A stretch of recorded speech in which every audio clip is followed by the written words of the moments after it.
রাজ্যে ভোট পরবর্তী হিংসা অব্যাহত। তৃণমূল কংগ্রেসের বিজয় মিছিলের পর বিজেপির বুথ সভাপতির বাড়িতে ভাঙচুর এবং লুটপাট চালানোর অভিযোগ উঠল তৃণমূল কংগ্রেসের বিরুদ্ধে। এই ঘটনাটি ঘটেছে হিঙ্গলগঞ্জের সাহেবখালী অঞ্চলের রমাপুর 198 নম্বর বুথ এলাকায়। অভিযোগ, সোমবার 10ই জুন বিজয় মিছিল শেষ হবার পর রাতে সেখানকার বিজেপির বুথ সভাপতি বিমল আরির বাড়িতে ভাঙচুর এবং লুটপাট চালায় তৃণমূল আশ্রিত দুষ্কৃতীরা। পাশাপাশি প্রাণনাশের হুমকিও দেওয়া হয়। ঘটনার পর থেকেই ভয়ে পলাতক ওই বিজেপির বুথ সভাপতি এবং এই ঘটনাকে কেন্দ্র করে আতঙ্কিত হয়ে পড়েছেন পরিবারের লোকেরা।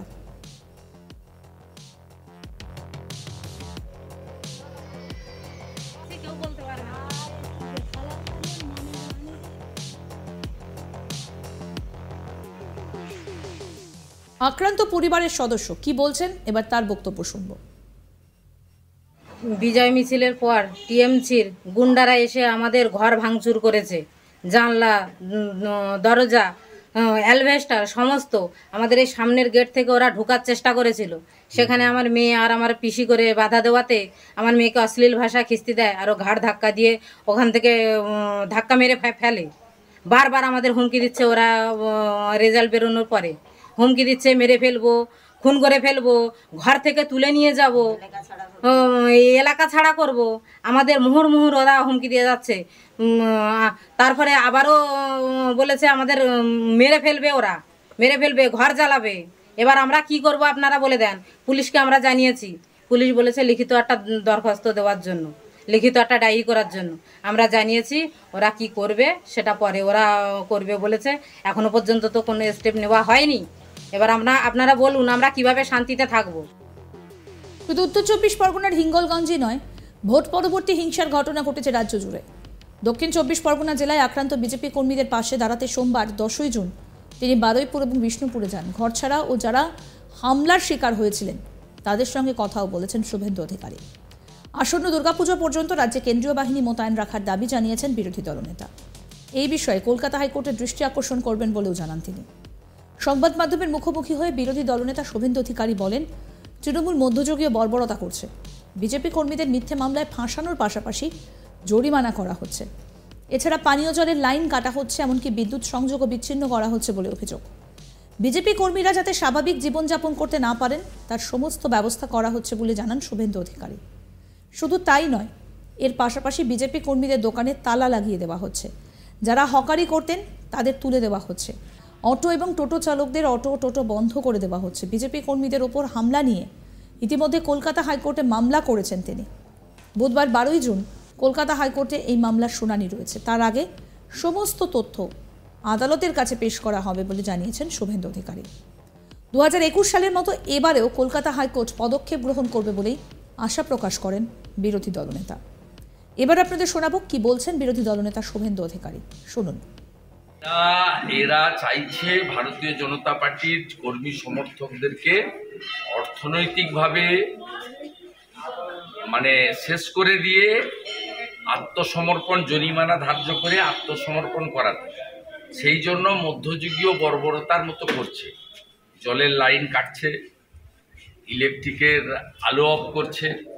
একটা মানুষের যে লাইভলিহুড বলে, জীবন ধারণ, সেটা যাতে বন্ধ হয়ে যায়, বেছে বেছে বিজেপি সমর্থকদের দোকানগুলোতে তালা লাগাচ্ছে।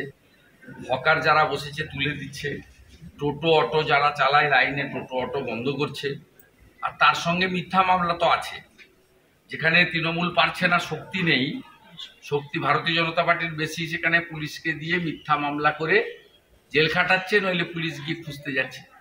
আমরা ভারতীয় জনতা পার্টি প্রত্যেকটি কর্মী যারা বিজেপি করতে গিয়ে পুনর্বার আক্রান্ত হলো, গত 4 বছরের মধ্যে 3 বার আক্রান্ত হয়েছে, 21-এ পঞ্চায়েত ভোটে, আবার নতুন করে, তাদের কাছে আমরা পৌঁছাচ্ছি।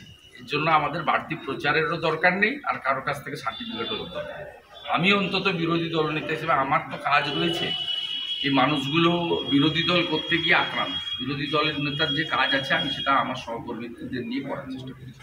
এবং আজকেও আমি কলকাতা হাইকোর্টে জনস্বার্থের মামলা করার জন্য মহামান্য প্রধান বিচারপতির কাছে আবেদন করেছিলাম। তিনি আবেদন গ্রহণ করেছেন এবং বুধবার দিন তিনি মামলা শুনবেন বলেছেন। আমি সমস্ত তথ্য রিপোর্ট যা হয়েছে প্লেস করব এবং আমি আশা করব 21 সালে কোর্ট যেমন এগিয়ে এসেছিল এবারেও এগিয়ে আসবে। ইলেকশন কমিশনকে ধন্যবাদ, তারা আগাম আশঙ্কা করে 15 দিন সেন্ট্রাল ফোর্স রেখেছিলেন 19 তারিখ পর্যন্ত। তো এখন যে পরিস্থিতি তৈরি হয়েছে তাতে আরও অন্তত দুর্গাপূজা পর্যন্ত সেন্ট্রাল ফোর্স এলাকায় থাকা দরকার বলে আমি মনে করি। এক্ষেত্রেও কোর্টের হস্তক্ষেপ আমি প্রার্থনা করি। রাজ্যে ভোট পরবর্তী হিংসা অব্যাহত। তৃণমূল কংগ্রেসের বিজয় মিছিলের পর বিজেপির বুথ সভাপতির বাড়িতে ভাঙচুর এবং লুটপাট চালানোর অভিযোগ উঠেছে তৃণমূল কংগ্রেসের বিরুদ্ধে। এই ঘটনাটা হিঙ্গলগঞ্জের সাহেবখালী অঞ্চলের রমাপুর 198 নম্বর বুথ এলাকায়। সোমবার 10 জুন বিজয় মিছিল শেষ হওয়ার পর রাতে সেখানকার বিজেপির বুথ সভাপতি বিমল আরির বাড়িতে ভাঙচুর এবং লুটপাট চালানোর অভিযোগ উঠেছে তৃণমূলের বিরুদ্ধে।